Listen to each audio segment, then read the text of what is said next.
What's up, everybody? This is Music with Mitch. I am Mitch, and this is my channel about music. If you're new to the channel, welcome. If you're not new, welcome back. Please make sure to like the video and subscribe to my channel. It helps me out a ton, and it helps let me know what kind of content you guys are enjoying from me. And then if you guys want, you can hit the bell for notifications to get notified first before anyone else when I upload videos. It's very cool, but you guys don't have to do that if you don't want.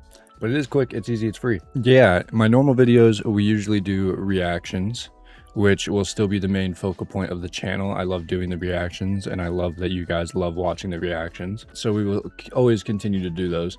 But I do want to venture out and bring in some more music-related niches to the channel. And that's what we're going to be doing today. So instead of a reaction, I'm just going to be kind of talking, and I thought it would be fun. I have a growing record collection, about 70 to 80 records right now. I'm in the record shop in my town pretty much every week to pick up a couple new records. So it's always growing, but I thought it would be fun today to pull out 5 of my favorite records from my personal collection to show you guys and kind of talk about, maybe play a snippet of a song from each album. Yeah, and just kind of talk about it, and I think that would be really fun. And I have a lot of records. I was going through them to pick out my 5, and I was like, wow, I could easily make this a 10 record thing. But I figure I'll do 5 because I don't know how long this video will be. And I can always go back again if you guys enjoy this type of content, this video, and make a second one with another 5 records. I could even do videos where when I do go to the record store every week and come back, I could do like a record haul of the day or of the week or something and show all the records I got that week. I think that would be really fun. I love physical media. I love vinyls, even though we have all these remastered versions of all this music today on Spotify and YouTube and all this shit. I still prefer the original sound of vinyl cuts. I just do. And so I love being able to collect them. And so today I figured it would be fun to pull out 5 of my personal favorite vinyls from my collection. Now, this is not my 5 top records, my 5 favorite records of all time. This is just my 5 favorite records from my vinyl collection. But yeah, so without further ado, let's get into this. Starting with number 5, we're going to be working from number 5 to my number 1 most favorite album in my collection. Number 5, we have, coming out in 1977 from his solo career, Mr. Eric Clapton and Slow Hand.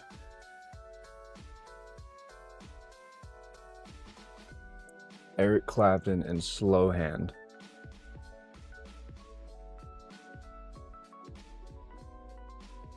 Incredible artwork.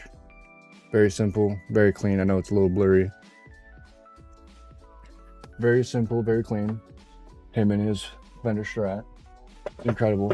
This album came out in 1977.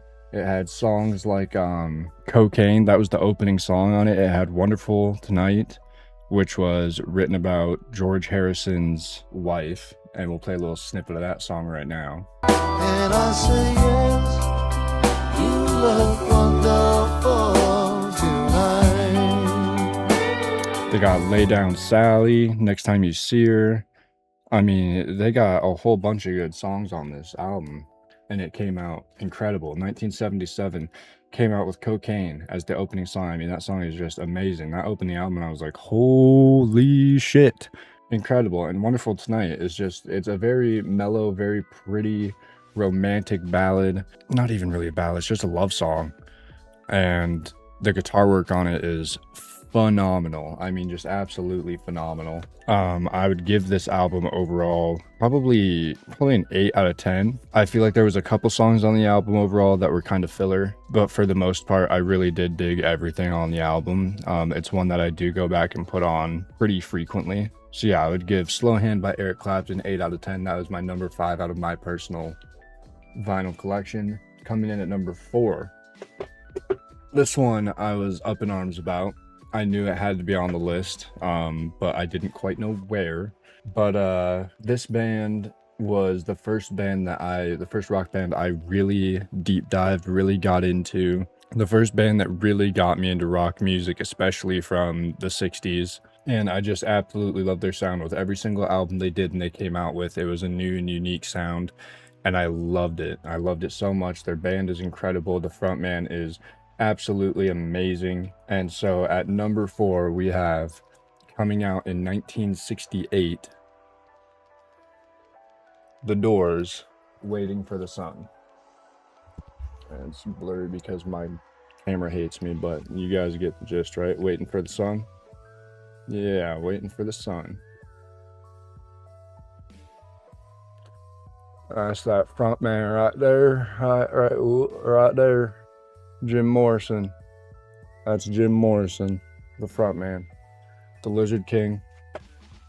This came out in 1968. This had songs like Hello, I Love You, Love Street, Summer's Almost Gone, Wintertime Love, The Unknown Soldier, Spanish Caravan, We Could Be So Good Together, 5 to 1, which is actually one of my absolute favorites by The Doors because of how bluesy it is, and we will play a little bit of that right now. 5 to 1, baby, 1 in 5. No one here gets out of Yeah, that song's an absolute banger. This whole album is an absolute banger. This album for me would probably get a 9 out of 10. Yeah, this album would probably get a 9 out of 10 for me. There's a couple songs that are just kind of meh to me, seem like filler, but a lot of the songs are very unique and very, very good. I also just absolutely love The Doors. Anything by The Doors, I just love them. They are definitely one that I cannot wait to get more records of theirs in my collection. But that was number 4 in my personal collection. The Doors, Waiting for the Sun, came out in 1968. You guys enjoying this so far? I'm enjoying this. This is honestly really fun. I get to share my taste in music with you guys. I get to share some cool songs. I get to share some cool albums. It's very cool. Coming in number 3 on my list, okay?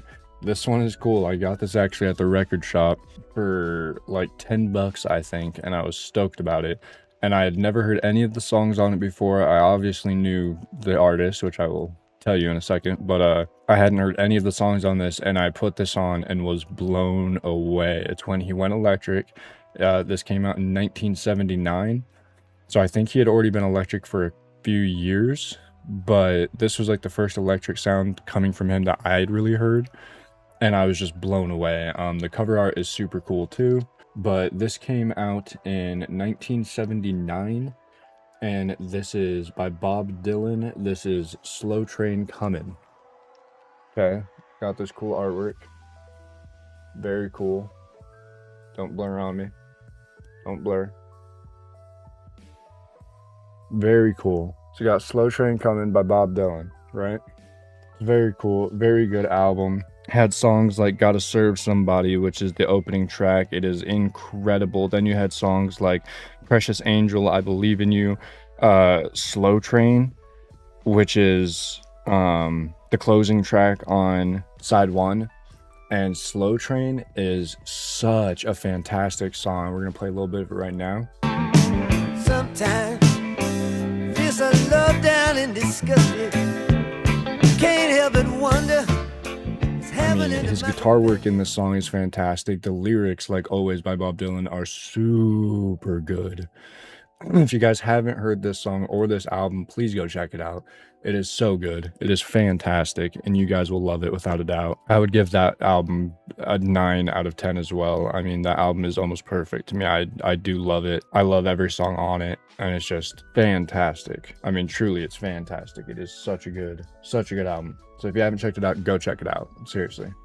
Now, coming in number 2, this is another album I got lucky and I found in the $10 bin at my record store. I literally went there that day looking for this record. And this is actually one of my favorite records of all time. This record is a 10 out of 10 to me. I do think every song on it is good. I think every song is perfect. I think that the artist herself is very prolific and ahead of her time. I think she would have been in her very early 20s when she released this album in 1971. She had just moved to California, I think in 1969 or 1970, and this was her debut album. And it's different from the other stuff I've been showing, definitely, but it's that Southern California kind of soft rock, country mix, jazz, fusionist, like, you know what I'm saying, that kind of sound.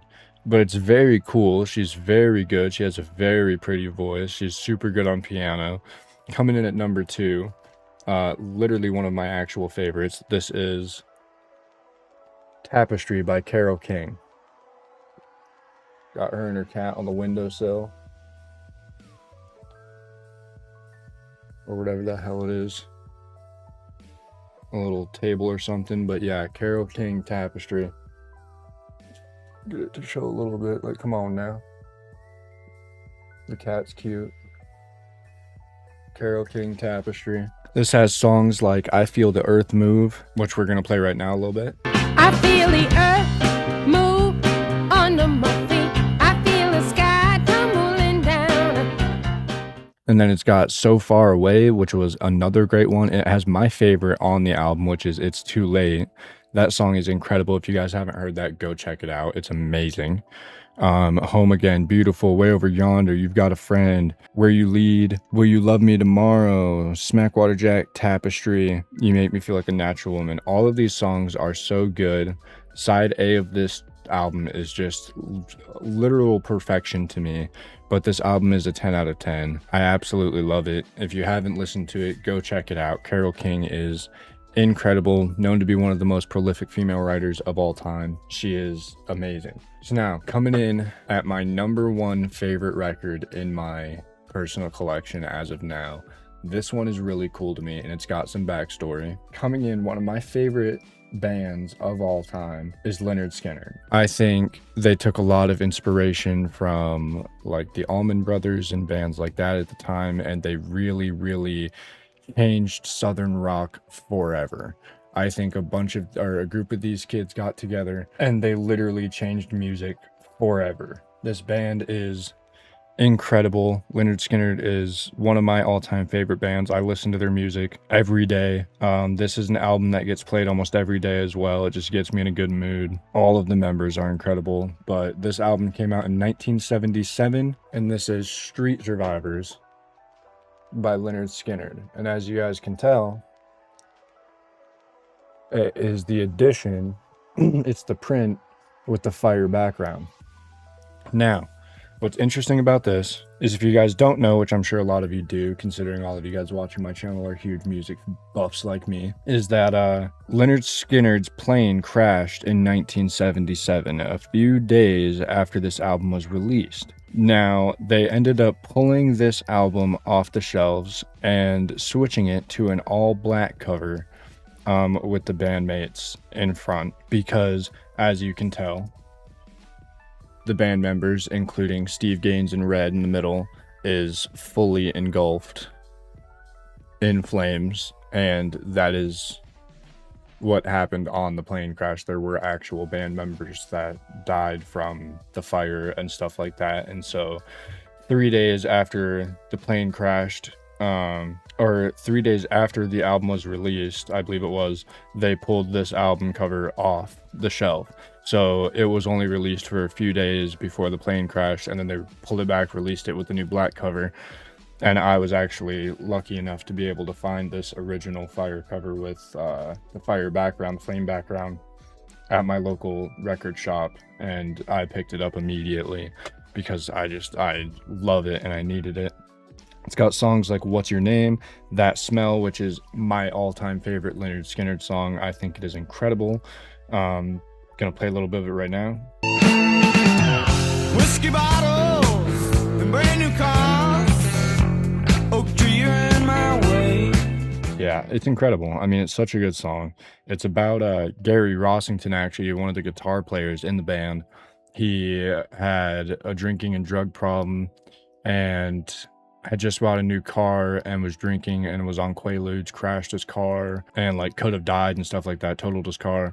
And so Ronnie Van Zant, the frontman and lead singer of Lynyrd Skynyrd, was telling me he's to quit his shit and, you know, get his act right, and wrote that song about him. It's a really good song. You got I Know a Little, You Got That Right, I Never Dreamed, Honky Tonk Night, The Man, and Ain't No Good Life. All of these songs are impeccable. I mean, this was an album that came out when the band had already become super cohesive and very good at performing together and coming up with new music and new material. So that it's just an all-around very good album. I would say it's another 10 out of 10 for me, and my personal favorite in my collection as of right now, just because of the rarity of the Flame background. Not so much rarity, but I guess the collector side of me loves having that. And every song on it is cool. I mean, Lynyrd Skynyrd is just one of my favorite bands of all time. They're just one of those bands that really got me into music more and made me deep dive into more bands like the Allman Brothers, like 38 Special, like you know, all these different bands like that, even like Blackberry Smoke, because I know they were later on in like the 90s, but they kind of re-brought back that southern rock, southern country rock mix sound, and I love it. And so yeah, they really opened up a whole new avenue for music for me, and I'll always love Lynyrd Skynyrd. I'll always love Street Survivors. I'll always love this album, and so it was a 10 out of 10. But yeah, guys, that was my personal 5 favorite vinyl records in my record collection as of right now. I hope you guys enjoyed it. Let me know in the comments if you guys have any records. What are your top 5 favorite records in your collection? What was your number 1 favorite in the ones that I showed you guys? And let me know if you guys would like to see another video like this, more content like this in the comments, and I can definitely do more. And I will see you guys in the next one. See ya.